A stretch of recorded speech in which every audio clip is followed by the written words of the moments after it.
Hi guys! Magandang umaga no. So, gagawin natin ngayon is ating iba-vlog or i-flex yung ating barangay, Barangay Green Hills, and then ito kami, patungo kami. Palabas muna kami ng aming mga security rin. Crossing Curbada ito, patungo sa amin. And then dito na kami sa National Highway. Then yung driver namin sa motor is yung kapatid ko. And then dito na, palabas na kami sa National Highway. And then so before kami makakarating sa aming barangay hall guys no, so madadaanan muna namin itong barangay hall ng Lohong at elementarya nito. Dito guys, so yan yung gym nila. Ito na, patungo na kami. So ito guys, pina-fast forward ko na kasi yung time parang konti na lang Ito na guys, so yan. So guys, so nakarating na tayo dito sa aming barangay hall guys. Ito na. Then welcome to our barangay.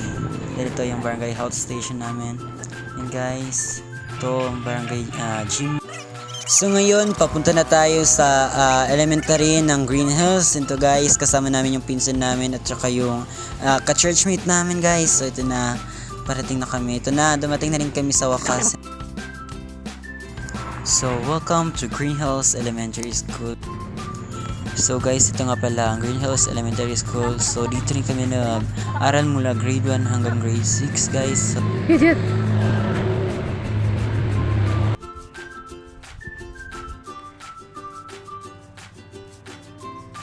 So guys, ito na, papunta na kami sa Green Hill High School. So maglalakad lang kami, parang nakakahinga naman maglakad. So sobrang init ito guys. So ayan, feeling ko na nangingitim na nga ako. Daycare. So this is the daycare here at Green Hills, Barangay Green Hills.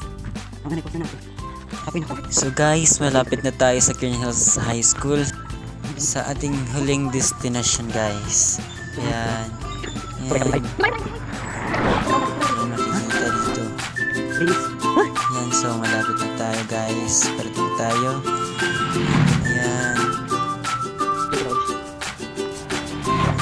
At sokas ay nakarating na rin kami. Ito guys. Ayan. Hi.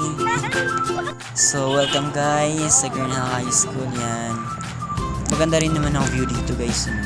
So parang sa likod niyan makikita yung President Rojas guys. So hindi na kami nakapasok dyan kasi parang nakalock yung gate. Bawal pumasok kapag walang klase, walang pasok guys. Ayan.